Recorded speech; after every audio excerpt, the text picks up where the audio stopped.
No se puede entender a Rusia con la razón. No se puede medir en yardas. Tiene un carácter especial. En Rusia solo se puede creer.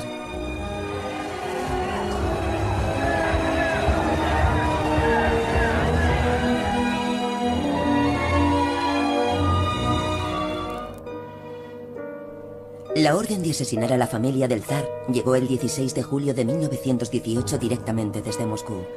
Condujeron a la familia a un inmundo sótano vacío. El jefe de la Checa, Yakov Yurovsky, dio la orden de ejecución. En sus memorias recuerda: Nicolás se apartó del pelotón de fusilamiento y fue hacia su familia. Entonces, como si se le hubiera pasado algo por la cabeza, se giró y preguntó: ¿qué? ¿Cómo? El pelotón ya tenía instrucciones sobre quién debía ejecutar a quién. La orden era disparar directamente al corazón para evitar un derramamiento de sangre innecesario y liquidar el asunto rápidamente. Nicolás volvió a girarse hacia su familia en silencio. Se oyeron algunos gritos. La escena apenas duró unos segundos. Luego se produjeron los primeros disparos. Yo le disparé a él y lo maté en el acto.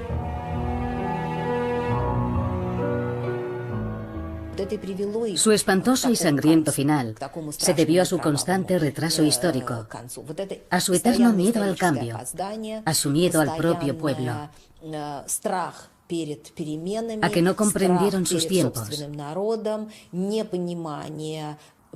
y en especial el último zar no oyó el rugido de su tiempo.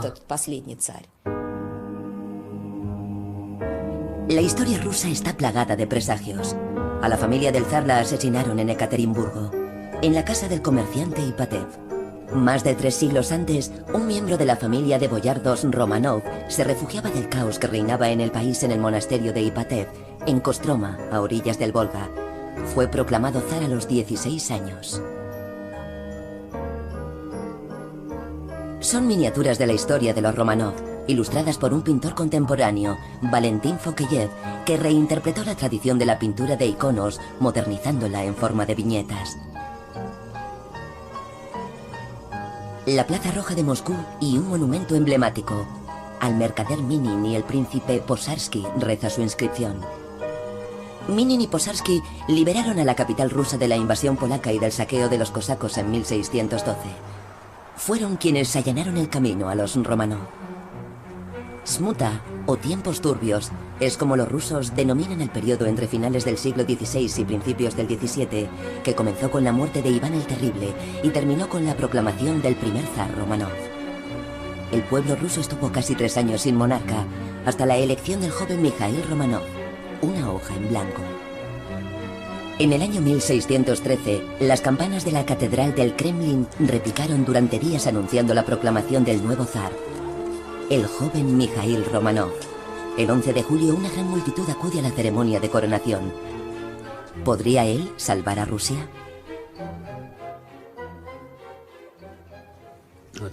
Difícil pregunta, muy interesante. Nunca me habían preguntado eso. Cuando los Romanov llegaron al poder, obviamente no conocían su misión. Estoy seguro de ello. Se hicieron con el poder simplemente porque lo querían para su familia, porque les aportaba riquezas, supremacía frente a los demás, autoridad, territorios, etc. Por eso, decir que los Romanov llegaron al poder para salvar a Rusia implicaría concederles una visión de futuro que no tenían en absoluto.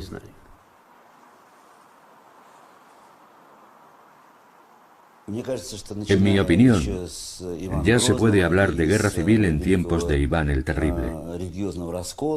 En realidad, siempre había habido una guerra civil entre aquellos que abogaban por la modernización de Rusia, lo cual obligaba a relacionarse con Occidente, y aquellos que querían vivir a la antigua usanza, con una mentalidad arcaica. Incluso en la actualidad, uno de los mayores problemas de Rusia es que una gran parte de la población conserva esa mentalidad arcaica. La cuna de los Romanov está en Moscú, muy cerca del Kremlin.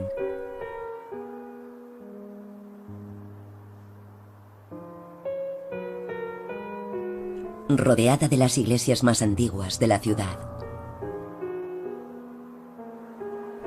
Aquí nos hemos citado con Paul Kulikovsky, un descendiente directo de los Romanov.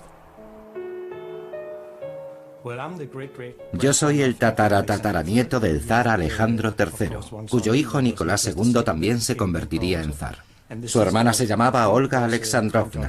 Era la hija más joven del emperador Alejandro III y acabaría casándose con un oficial de la guardia llamado Nikolai Kulikovsky. Yo soy el bisnieto de Olga Alexandrovna y Nikolai Kulikovsky. Ellos se quedaron en Rusia hasta 1920. Fueron los últimos miembros de la familia imperial en abandonar el país. Emigraron primero a Dinamarca y después a Canadá, donde yo nací. Después volví con mi madre a Dinamarca, donde vivimos muchos años. Y ahora estoy aquí en Moscú. Así que he hecho el camino inverso de mi bisabuela. Ahora nos encontramos en una habitación de la Casa de los Boyardos, de la calle Barbarka de Moscú. Aquí nació el futuro zar Mikhail Fyodorovich. De modo que podríamos decir que aquí nació la dinastía Romanov. A la antigua nobleza rural rusa se la conocía como los boyardos, antes de la aparición del imperio. Cuando Pedro I el Grande llega al poder introduce los títulos nobiliarios europeos, pero antes de esta época se les llamaba boyardos. Cuando llegamos a Moscú en 2008 tuvimos mucha suerte, porque en uno de nuestros primeros paseos por Moscú entramos al museo y vimos a la directora. Veníamos como unos visitantes más. Cuando la directora vio a Paul, dijo: «Estoy segura de que tengo frente a mí a un miembro de la familia Romanov. El parecido es tan asombroso que no me cabe la menor duda». Los boyardos eran la élite de la Rusia medieval. Eran personas cultas. Por eso no es casualidad que el primer zar de la nueva dinastía, Mikhail Romanov, proviniera de una familia de boyardos. Su hijo Alexei escribía unas cartas maravillosas. Además, siempre habían sido los consejeros de los zares. Se reunían en la Duma de los boyardos. Por eso el primer parlamento ruso se llamó Duma. Los boyardos se reunían para deliberar, aconsejar. Era una especie de órgano de consulta colectivo constituido por intelectuales.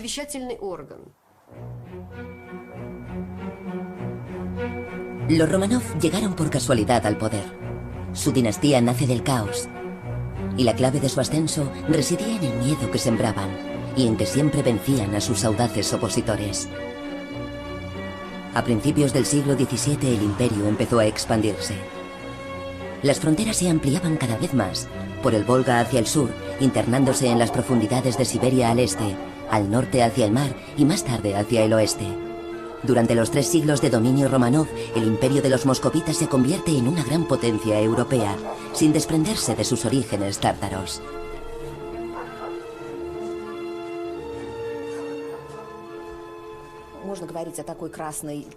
Podríamos decir que hay un hilo conductor, varios denominadores comunes que se mantuvieron durante los 3 siglos que reinó la dinastía Romanov en Rusia. En primer lugar, la religión, que llegó a Rusia con sus bases sentadas y no evolucionó más. Permaneció estática, ortodoxa. Después, un país enorme desde el punto de vista geográfico, con pequeñas formas de colonización, pero que a su vez aglutinaba una gran diversidad de pueblos y de espacios inhabitados, lo cual otorga un carácter único a Rusia y a los Romanov que la gobernaban.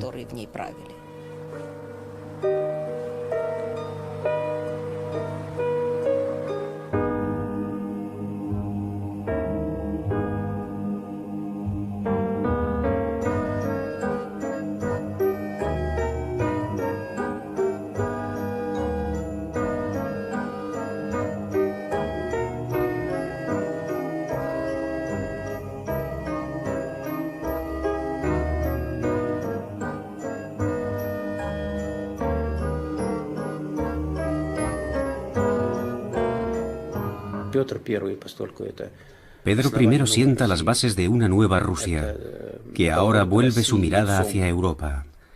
declarando abiertamente ser su hermana pequeña y querer aprender de ella. Esto fue esencial tanto para sus gobernantes como para el pueblo. Es como si Pedro I dijera: mirad cómo trabajan en Holanda, Inglaterra y Alemania. Fijaos en todo lo que podéis aprender. En este sentido desempeñó un papel fundamental, aunque tenía una personalidad muy contradictoria, como todos los dirigentes políticos radicales.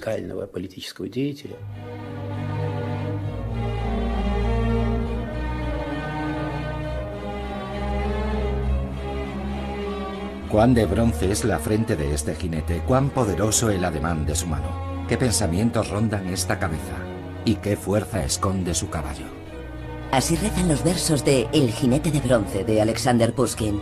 Todos los estudiantes rusos se lo saben de memoria. Es una historia trágica. Un funcionario pierde a su esposa durante una inundación y culpa de ello a la altivez del zar, que construyó una ciudad en tierras pantanosas. El Kremlin era la sede de los zares rusos hasta que Pedro I trasladó la capital a San Petersburgo. A los 10 años, Pedro fue testigo de un baño de sangre en el Kremlin, desencadenado por unas disputas familiares y un levantamiento político. Una exaltada soldadesca irrumpió en la residencia de los zares, asesinando a 2 tíos y a varios amigos de la familia. Pedro jamás olvidó esta escena, que tuvo que contemplar desde las escaleras del Palacio de las Facetas.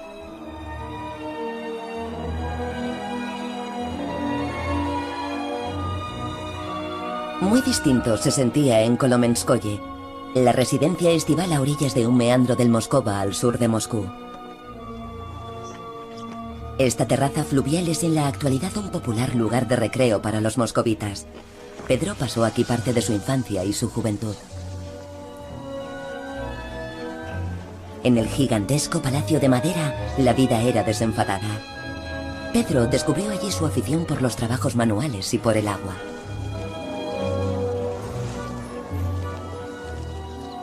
Todo empezó con un barco de vela con el que el joven de 16 años navegaba por el Moskova. En esta pequeña embarcación soñaba con una flota rusa, que cuando saliese al mar no se congelara. La consecuencia fue la llegada al poder de Pedro, que sin duda alguna fue una figura verdaderamente única en la historia de Rusia entre los propios Romanov. No en vano se le considera una de las personalidades más prominentes de la familia Romanov. Era una persona con unas aptitudes extraordinarias. Tenía una capacidad inmensa para el trabajo. Apenas dormía. Aprendió oficios de lo más dispares. Aunque le llamaban el zar carpintero, no solo fue carpintero, también fue ingeniero y muchas cosas más. Hasta fue verdugo. Y al final de su vida incluso hizo torturar a su propio hijo. De modo que su personalidad aunaba ese salvajismo atroz asiático y ruso y esa aspiración a la modernización y europeización de Rusia. Desde Moscú a San Petersburgo, la nueva capital de Pedro se levantó sobre el lodo y los huesos de decenas de miles de hombres obligados a trabajar a la fuerza en su construcción. No escatimó en nada para cumplir su sueño de tener una salida al mar y una ventana hacia Occidente.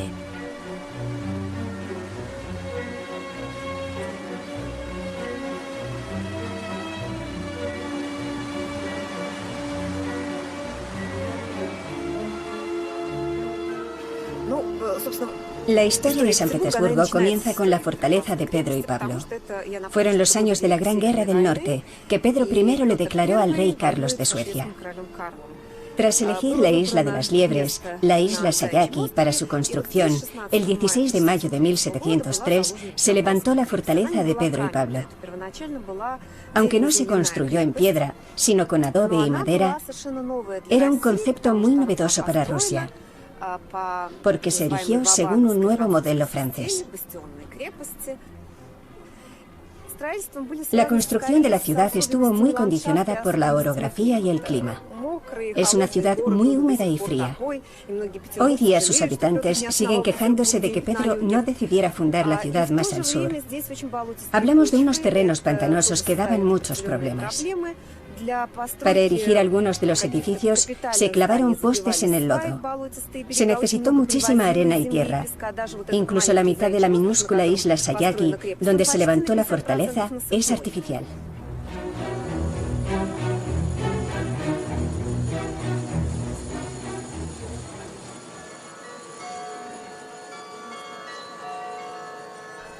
...25 miembros de la dinastía Romanov, entre ellos 12 zares, descansan en sarcófagos en la catedral de Pedro y Pablo.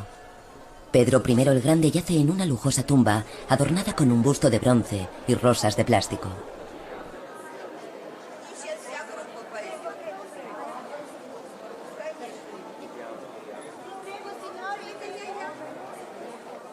Exactamente 80 años después del asesinato de la familia del último zar, los restos mortales de Nicolás II, su esposa Alejandra y sus 5 hijos, por fin descansan en paz en una capilla adyacente del Santo Sepulcro de los Romanov. 2 años después, la Iglesia Ortodoxa rusa canonizó a la familia del zar.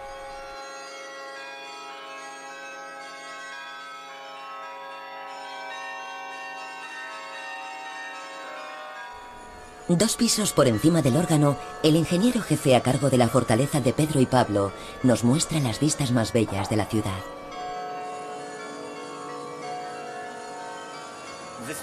Es un lugar sorprendentemente tranquilo. Cuanto más subes, más silencio hay. El ruido y el barullo se quedan abajo. Aquí reina la tranquilidad y la paz. En este lugar tienes la sensación de que podrías echar a volar. Es maravilloso contemplar esta belleza.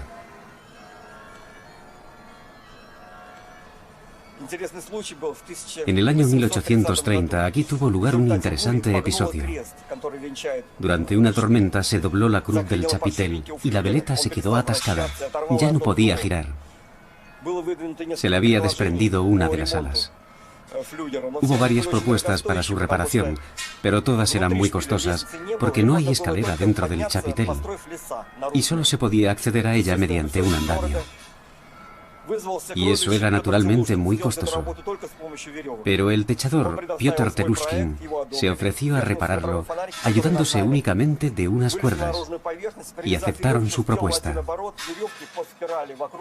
Desde el ventanuco de la linterna que está encima de nosotros reptó por la cubierta del chapitel y ató la cuerda firmemente. Entonces se apoyó en el nudo y siguió avanzando hacia arriba en espiral. Cuando llegó a la veleta descolgó la cuerda. Subió cada día durante 6 semanas para reparar la veleta. Esta hazaña le valió una medalla y 1.200 rublos de plata. Por aquel entonces aquello era una fortuna. Con ese dinero habría podido comprar un pueblo entero. Una vaca costaba entre 4 y 5 rublos. Además le regalaron una jarra de cerveza de plata con la que podía ir a cualquier taberna del estado y beber cuanto quisiera sin pagar nada a cambio. Pero apenas vivió 4 años más. Murió cuando tenía 28.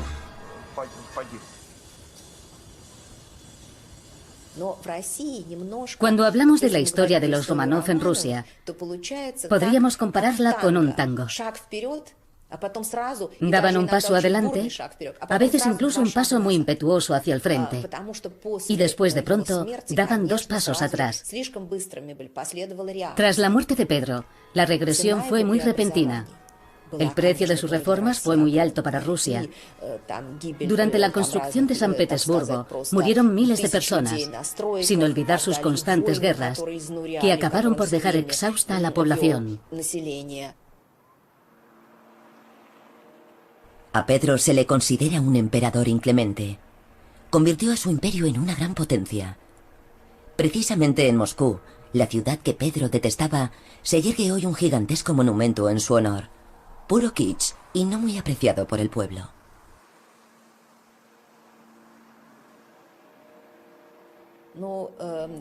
El monumento a Pedro levanta ampollas entre los moscovitas por diferentes motivos. Fundamentalmente porque es un símbolo del poder absolutista. ¿Qué representaba Pedro? Indudablemente la modernización de Rusia, pero también es el símbolo del abrumador poder del Estado sobre las personas, sobre las personalidades, sobre el individuo. Todo estaba subordinado a las necesidades del Estado. Es por ello, por lo que en la Rusia de hoy, que debería haber liberado a su pueblo, y que en cierto modo lo ha hecho, esta gigantesca estatua representa el espíritu de ese poder. El Estado sentó un precedente, pero el pueblo ya no lo tolera. Desde la reelección de Putin en 2012, los moscovitas salen a la calle a manifestarse. Los manifestantes gritan: la unión hace la fuerza.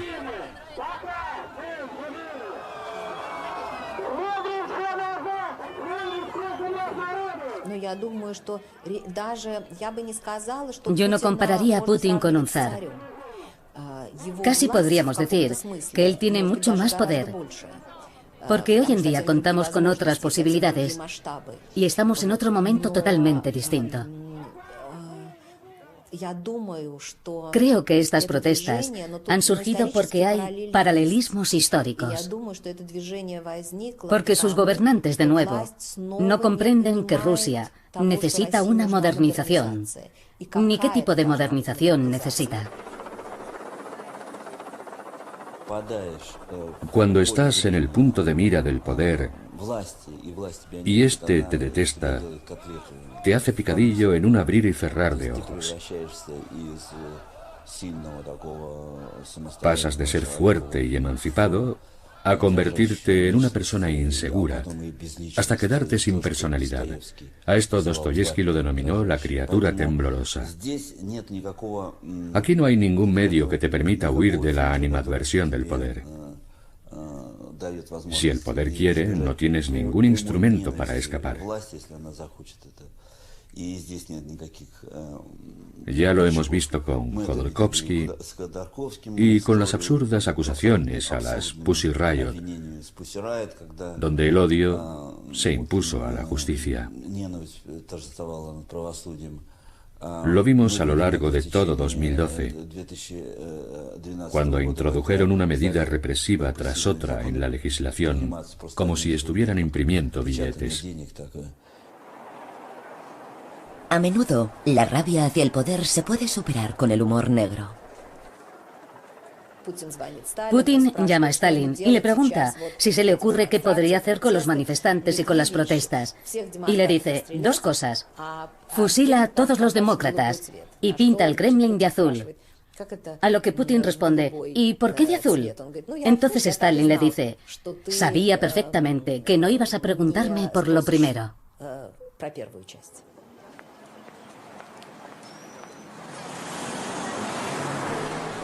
La hija de Pedro, la zarina Isabel, gobernó Rusia durante 20 años. Al no tener descendencia, adoptó al hijo de su hermana Ana, Pedro, duque de Holstein-Gottorp, pero este la defraudó. Al parecer era infantil, inculto y violento. Un matrimonio traería la solución, y esta llegó de Alemania. La joven de 15 años, Sophie von Anhalt-Zerbst, entró en escena en febrero de 1744 y fue una figura determinante en San Petersburgo hasta finalizar el siglo. Era Catalina la Grande. Era la esposa de Pedro III, pero no contaba con el afecto de su esposo y mucho menos con posibilidades de alzarse con la corona rusa. Apenas 6 meses después de ser coronado zar, ella lo apartó del poder. 7 días después fue asesinado. Antes de convertirse en zarina, había soportado 17 años a su lado en calidad de gran duquesa. La zarina ansiaba la gloria y quería que la consideraran una digna sucesora de Pedro el Grande. En San Petersburgo se decía que Catalina había recibido una ciudad de madera y que cuando se fue había dejado otra de piedra. Por este motivo hoy ostenta el título de segunda constructora de San Petersburgo, donde dejó la estela de la antigua Roma. A finales del siglo XVIII había columnas, pilastras y capiteles repartidos por toda la ciudad. Su fiebre constructora no tenía límites.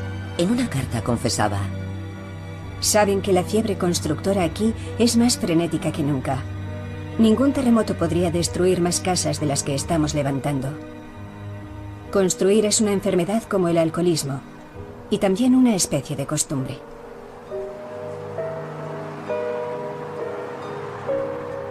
Catalina la Grande sentó los cimientos del museo probablemente más grande del mundo, el Hermitage.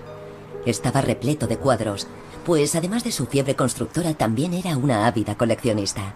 Para albergar sus obras de arte mandó construir en 1764 el pequeño Hermitage y el viejo Hermitage en la fachada con vistas al río Neva del Palacio de Invierno. Durante sus 30 años de reinado, Catalina hizo traer a San Petersburgo más de 3.000 cuadros, entre ellos de Rubens, Van Dyck, Rafael, Tiziano, Watteau, Tintoretto y Veronese. Aunque dicen que al contemplar sus obras de arte se quejaba. Solo los ratones y yo podemos admirar estas joyas. Hoy se alegraría de ver el incesante reguero de visitantes que recorre las salas del mundialmente célebre Hermitage.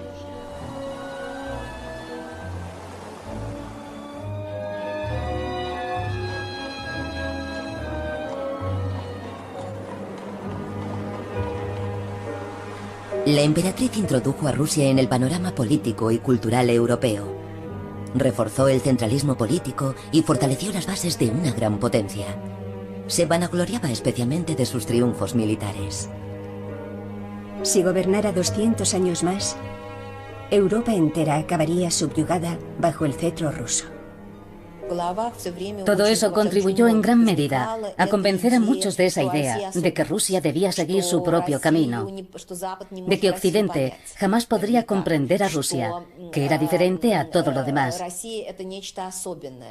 De ahí esos célebres versos que tan a menudo se citan de uno de los mejores poetas rusos del siglo XIX, Fyodor Tyutchev, que por cierto vivió mucho tiempo en Occidente, y que rezan así: no se puede entender a Rusia con la razón, no se puede medir en yardas, tiene un carácter especial, en Rusia solo se puede creer.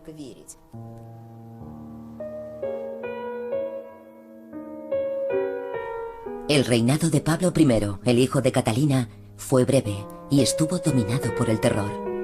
Murió víctima de un complot. La elección de su sucesor desató un gran júbilo cuando el nieto de Catalina, Alejandro I, llegó al poder en 1801. Aunque la esposa de un ministro francés escribía: el nuevo zar sigue los pasos del asesino de su abuelo, será perseguido por los asesinos de su padre y estará rodeado de sus propios asesinos.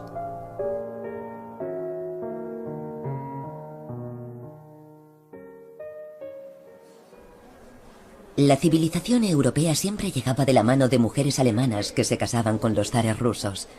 Con Napoleón y su agresiva política expansionista, volvió a desaparecer la civilización. En junio de 1812, las tropas francesas invadían Rusia, cuyo ejército era muy inferior en número al francés. Las órdenes del zar Alejandro I a sus tropas fueron una defensa dilatoria.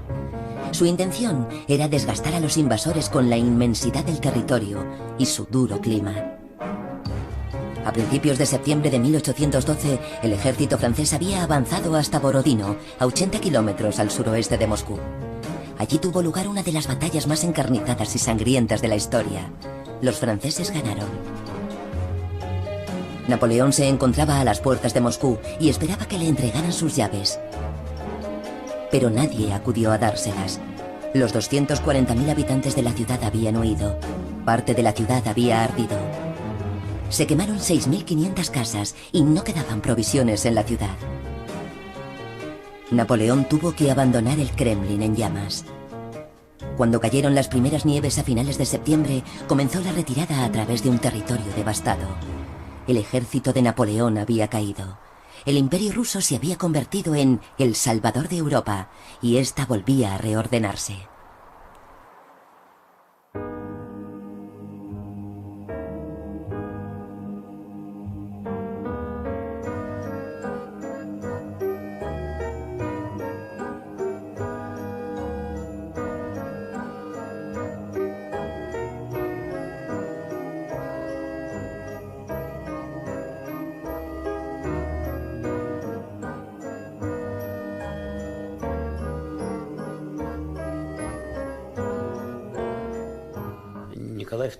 Nicolás II cerró la puerta de la monarquía. Fue el primer zar de la dinastía Románov que capituló. Y parece lógico, pues era el más emocional de todos los zares. Cuando un monarca tiene un carácter tan sensible y además carga con el peso de un país como este a sus espaldas, su hegemonía corre peligro. Era como una locomotora a vapor de plástico, cristal y metal quebradizo, que debe tirar de algo muy pesado. Una locomotora así no puede mover un tren tan gigantesco. Nicolás II era una persona extremadamente sensible. Tuvo que capitular. A Nicolás le marcó especialmente el atentado a su abuelo, el zar Alejandro II. El 1 de marzo de 1881, el joven Nicolás, de 12 años, regresaba al Palacio de Invierno, el actual Hermitage, tras haber estado patinando sobre el Neva. Aún llevaba sus patines en la mano cuando lo condujeron hasta su abuelo ensangrentado.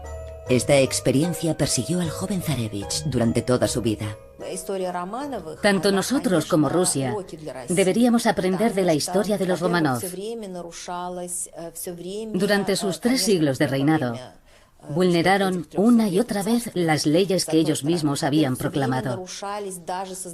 Durante estos 300 años hubo asesinatos, conspiraciones. Además había un enorme abismo entre el pueblo y el poder. Curiosamente, los revolucionarios asesinaron precisamente a aquellos zares que habían liberado a los campesinos. Podríamos decir que se trata de una injusticia histórica.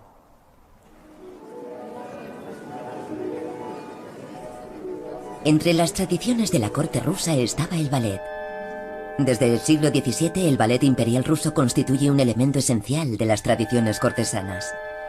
Una y otra vez, los zares y los grandes duques caían rendidos a los pies de las bailarinas. Nicolás escribía en su diario en 1890. Decididamente, Ksenska me ha gustado mucho.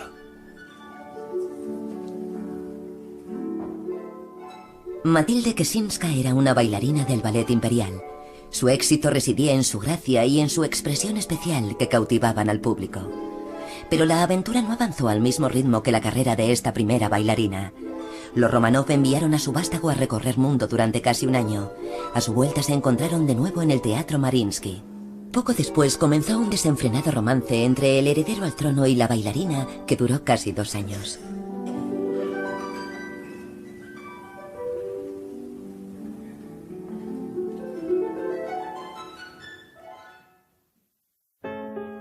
Pero, como futuro zar, Nicolás debía casarse con alguien que estuviese a su altura. Como tantas veces en su familia, finalmente se inclinó por una alemana, Alix von Hessen-Darmstadt. Tenía que convertirse a la Iglesia Ortodoxa y recibió el nombre de Alejandra Fyodorovna. En octubre de 1894 murió su padre, el zar Alejandro III. Nicolás solo tenía 26 años y no se sentía preparado para gobernar. Le habían entregado un país cuya realidad apenas conocía. Llegó a confesar a su primo: No sé nada de asuntos de Estado. No sé ni cómo debo dirigirme a los ministros. Jamás he querido ser zar. 1896, Moscú. Más de 1000 personas mueren durante los festejos que conmemoran la coronación de Nicolás. Una tragedia y un mal presagio. Nicolás II era por aquel entonces el hombre más poderoso del mundo, soberano de más de 170 millones de personas y con un imperio que se extendía desde el mar Báltico hasta el Pacífico. Pero él no comprendía el dilema de su país.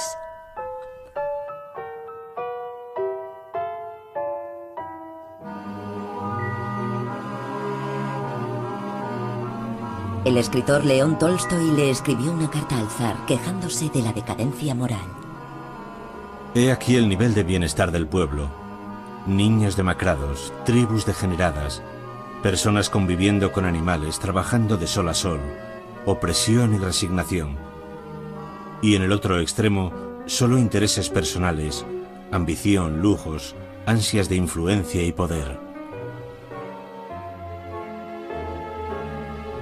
Nicolás continuó la política conservadora de su padre enérgicamente.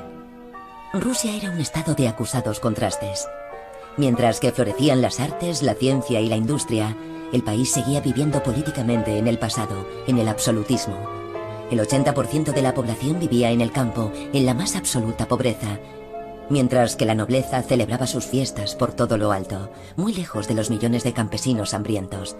A diferencia de los países europeos, a principios del siglo XX, Rusia no tenía ni parlamento ni constitución.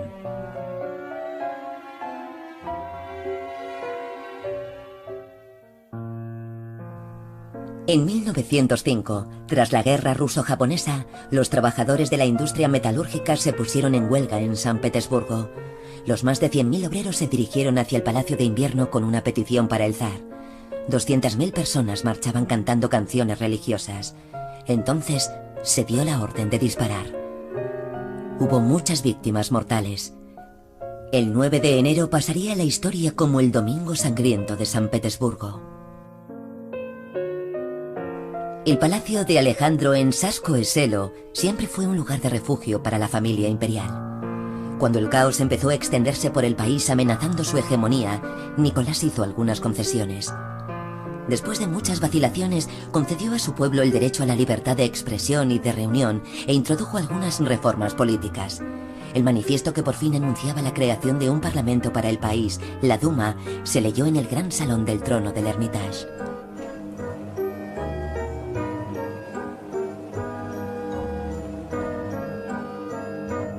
Pero en la corte no se percibía ningún cambio. Este idílico sueño tendría un terrible despertar. Al último zar le interesaban más los juegos y el deporte que su país y su gobierno. Nicolás y Alejandra decidieron llevar una vida jamás vista en la corte rusa. Anteponían su vida privada a todo lo demás. Hacían viajes juntos y se bañaban desnudos con total despreocupación en Peterhof. 1905 fue un año clave para el reinado del último zar. Así lo reconocía Nicolás II el 1 de noviembre en su diario. He conocido a un hombre iluminado llamado Grigori, de la región de Tobolsk. Se refería a Grigori Rasputín, quien ejercería una inmensa influencia sobre la zarina años después. Había conseguido controlar la enfermedad de su hijo, el zarevich. Ella creía en la omnipotencia de Rasputín. Otra cuestión era para qué lo necesitaba. Creo que por un lado, porque contribuyó a aliviar el sufrimiento del zarevich Alexei, pero ese no era el único motivo. También lo necesitaba como psicólogo. Su situación era muy complicada. Se había casado con Nicolás, había dado a luz a 4 hijas seguidas. ¿Y qué significaba eso para la monarquía? La primera hija, viva, bien. La segunda, en fin, no pasa nada. La tercera, la cuarta, ¿qué está pasando? La principal función de la consorte es proporcionar un heredero al trono. Por fin había tenido un hijo, pero estaba gravemente enfermo.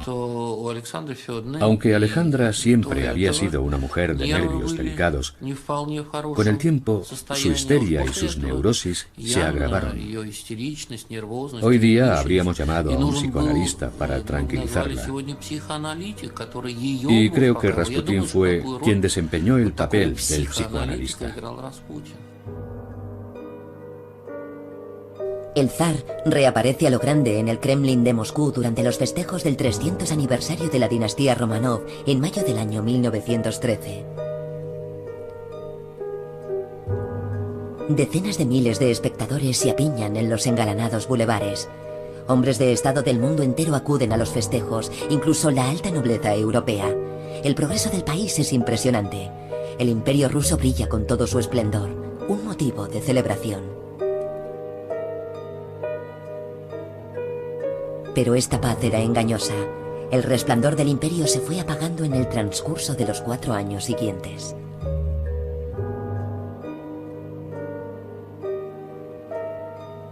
El 2 de agosto de 1914, un día después de que Alemania le declarara la guerra a Rusia, Nicolás II lee un manifiesto a su pueblo y se dirige desde el balcón del Palacio de Invierno a la expectante multitud. Se encuentra solo frente a las masas, que hoy no blanden eslóganes antizaristas ni pancartas, solo iconos y retratos del zar.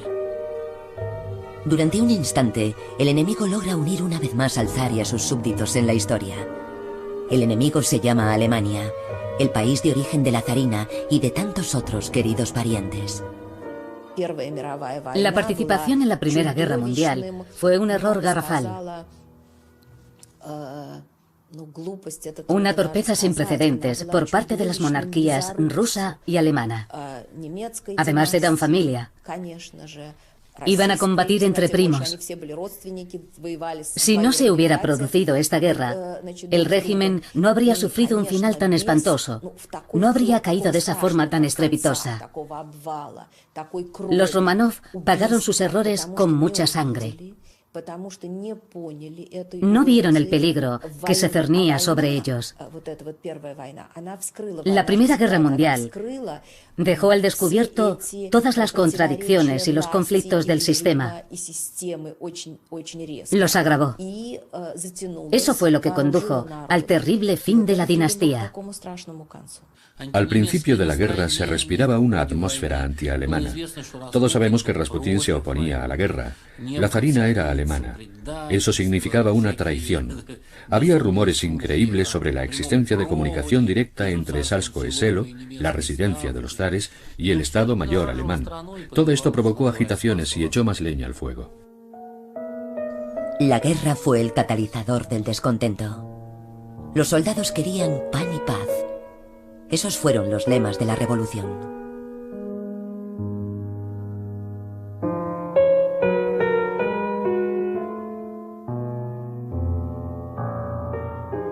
Pero la fabricación de armamento seguía a todo gas.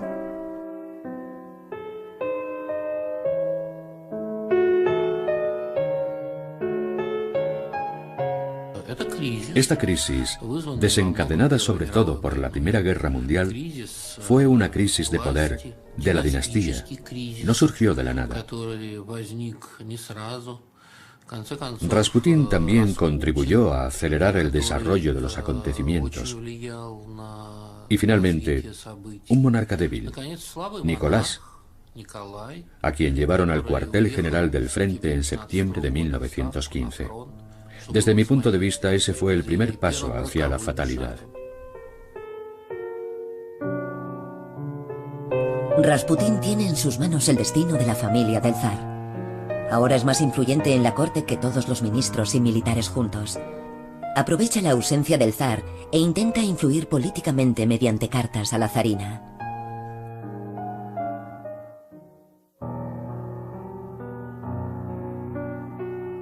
Pero ya nada podía frenar a la historia. En febrero, los soldados irrumpen en el Palacio de Invierno, el actual Hermitage.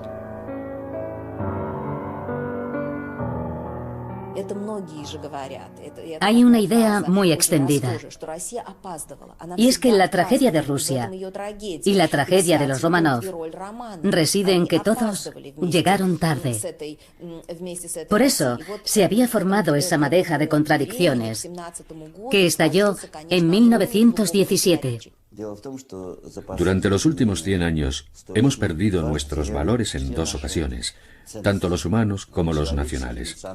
La primera vez fue en 1917 y la segunda en 1991, con la caída de la Unión Soviética.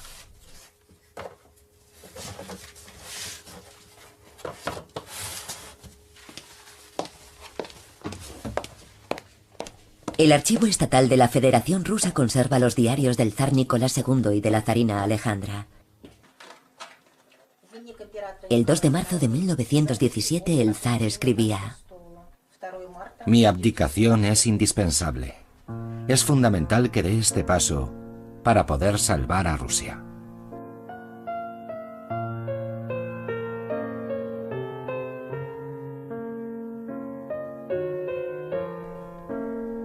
El 2 de marzo de 1917, el zar firmaba el acta de abdicación.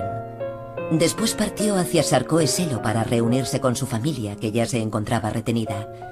Así terminaban más de 300 años de dominio de los Romanov.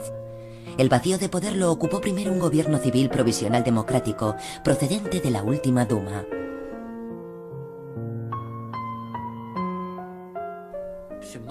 En 1917, inmediatamente después de la abdicación, se discutió qué hacer con el zar. Una buena solución habría sido que se hubiera marchado del país.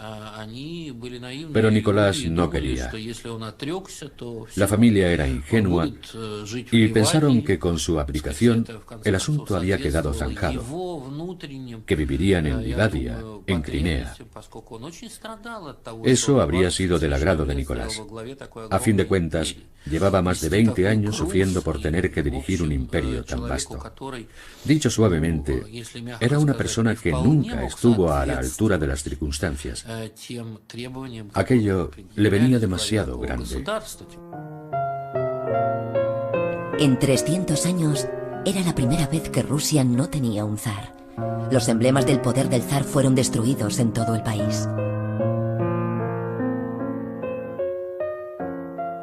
Lenin puso Rusia patas arriba y fue quien selló el destino de los Romanov. En agosto de 1917 trasladaron a Nicolás y a su familia a Siberia. Primero a Tobolsk, después, en la primavera de 1918, a la casa de Ipatev, en Ekaterimburgo. Apartados del mundo exterior, el 16 de julio de 1918, fusilaron a toda la familia en el sótano de la casa de Ipatev. Hoy en día hay unos 60 Romanov repartidos por el mundo entero. Casi todos son descendientes de las hermanas del último zar, Ksenia y Olga, como Paul Kulikovsky, el bisnieto de Olga. Durante los últimos años ha habido un par de intentos de traer a la familia a Rusia, pero hasta ahora no han tenido mucho éxito. Boris Yeltsin intentó traerlos, pero se echó atrás en el último momento. Naturalmente a la gente le gusta que visitemos el país y que participemos en eventos históricos. Pero si la familia volviera y se quedara aquí, sería por iniciativa personal. Yo me he quedado de forma privada.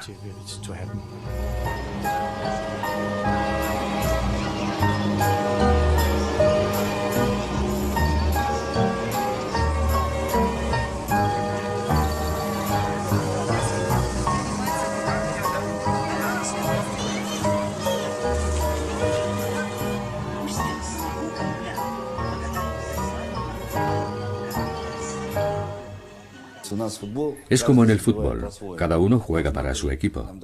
Nicolás I jugaba contra Europa, Alejandro II jugaba para Europa, Alejandro III jugaba contra Europa y Nicolás II para Europa. Lenin jugó con Stalin contra Europa, Khrushchev trató de acercarse a Europa, Brezhnev se aparta de Europa, finalmente Gorbachov se acerca a Europa y Putin huye de ella. Esa es la historia de Rusia. El resultado es impredecible, porque los gobernantes juegan los unos contra los otros. Es un partido en el que solo hay un equipo en el campo. A veces tira hacia una puerta y otras hacia otra.